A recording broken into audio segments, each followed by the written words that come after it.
અટાણે બાયું તમે જો ફેશન ન્યા સુધી પુગાડી દીધી. છેલ્લે બાપાનો લેંકો હતો એનો પ્લાઝો કરી નાખ્યો. હા, એ પ્લાઝો એ બાપાનો લેંકો રંગી નાખ્યો બોલ.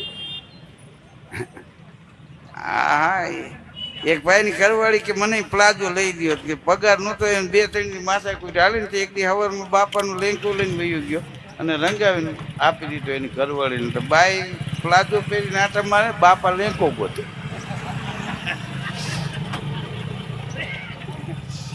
હા, ઘડીક બહુ સામું જોવે, ઘડીક કબાટમાં ખાના પપરે. પણ મૂળ પીળા કલરનો કદાચ એવો ને ઓલો ખબર ન પડી કે આ હોવે પહેર્યું એ આમ મારે લેંકા જેવું લાગે પણ કે આવો કલર નહોતો એમ. પણ આ કલર તો તમે દીકરો કઠવી આવ્યો આમ.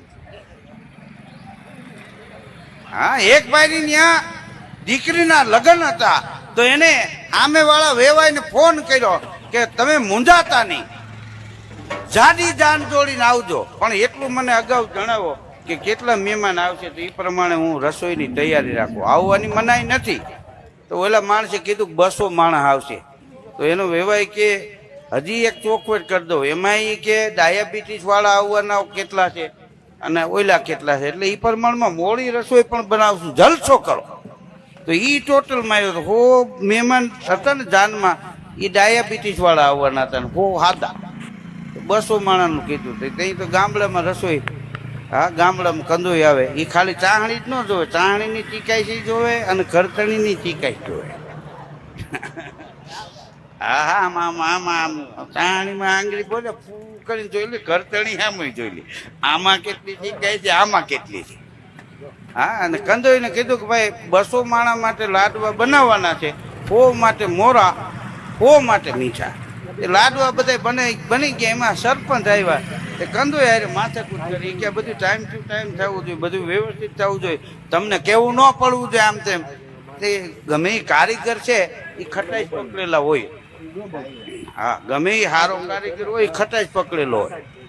હા, કારણ કે એને કોઈ ટકોર મારી જાય ને, તમે ગાયડું દઈ દઉં કાંઈ ન બોલે, એ કારીગર ન હોય. કારીગર તો એને પડખે જોરથી હલાય તોય પાનાનો ઘા કરી. હા હા, એને ગમ્યું નહીં. એ લાડવા બનાવ્યા, એક ચોકી મીઠા લાડવા, એક મોળા, અને પછી ડબ્બો ઊંચો નાખી અને બકડીયા પાસે તાવીથાનો હાથો અને એક હાથમાં બીડી અને આમ હાથો હલાવે ને સરપંચ આમ કાતર મારે, કરતણી આમી કાતર મારે, જાન આવી ગઈ બાપુ. હા, એમાં વરાજો તોરણ આવ્યો એટલે ડાયાબિટીસ વાળા હોય એને ભૂખે બહુ લાગે. હા, તો એ વેવાય કે ભાઈ જે ડાયાબિટીસ વાળા આવ્યા છે એને જમવા બેહાડી દો, પછી ઓલાનું જમાડશો. ત્યાં ઓલા દોડ્યા, બધા જમવા બેસી ગયા. હવે એમાં હાલત કેમને ખબર નહીં, મીઠા લાડવાની ચોકી ભરી હતી, એમાં ડોયલું ભરી એને કંદો એને ખબર હતી તો બીડી ટેકાવીને બેઠો હતો. એ તો સરપંચ માથે લઈને ફરે છે ને, આપણે શું લેવા દેવા. ઓલા મીઠા લાડવા ડાયાબિટીસ વાળાને પીરી દીધા.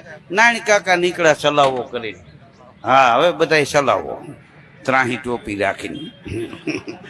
હા, ને બધા હાલતું કર્યું. એક બાપો બિચારો હાથો મોટામાં લાડવો નાખ્યું ને બાજુ વાળા કે આ તો નીચા છે કે મૂંગો મેરી કે એક દીમાં નહીં મરી જાવ કે રે મોરું ખાઈને મરી જાવ એના કરતાં સારું ખાઈને 60 વર્ષે મરી જવું સારું.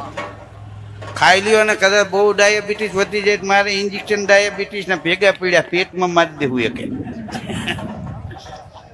અને લાડવાની દાજ કાઢી પૂરા કરી નાખ્યા. હા, જમીન હાવ કરીને ઉપાડી ગયા. હવે કે હાલો બીજા મહેમાન બેસી જાવ, તો ઓલા દોડ્યા એને બેહાડ્યા.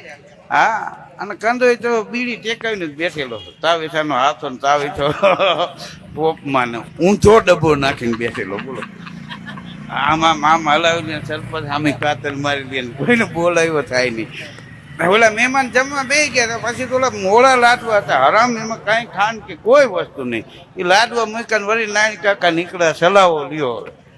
અમે લાડવા મોઢામાં નાખ્યા, ભાઈ પાછા વળ્યા ગળેથી. એક ભાઈ કે આ મોરા ફક આવા લાડવા હોય તો અહીં ઘરતણી આવ્યો કે ભાઈ આ તો ચોકી બદલાઈ ગઈ. કંદોઈને કે ધ્યાન ન રખાય કે એ સરપંચને પૂછો, એ માથે લઈને ફરે કાયદનું.